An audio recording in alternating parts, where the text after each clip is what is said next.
Well, I can understand liking this movie, but I can't fathom anyone pointing to this movie and saying that's a good movie, like objectively, like pointing into it and said that's a good movie. It's not a movie. It's a desperate pandering collection of trailers and music videos mashed together and then mixed up in a blender and then dumped into theaters. Are there a lot of montages in the movie? You know what I'm talking about, like The when whole Rocky is training for the big fight and Survivor's playing in the background. Is that what's going on here? That's the whole movie. Is it really? There's This is why I there did not see Suicide Squad. there's one scene where the characters are just allowed to breathe and talk. And it's kind of, I guess it's a little more than halfway through. I don't know if you've seen the trailers, but the scene where they're all at the bar and they're just talking to one another. And I'm like, okay, Uh-huh.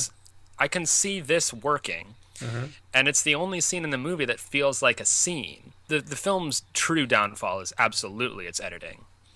There's like jarring, haphazard scene transitions, and they introduce these characters by just a barrage of text on the screen, like telling you who these characters are supposed to be. And then there are plot points that are abandoned, and then plot points that aren't set up. The plot is quite possibly the dumbest plot I've ever seen in a movie. I'm insulted that a studio that's like studio executives looked at it and said, "Yeah, that's good enough to, release to people." Oh man, interesting. Well, now I'm glad I didn't waste my time.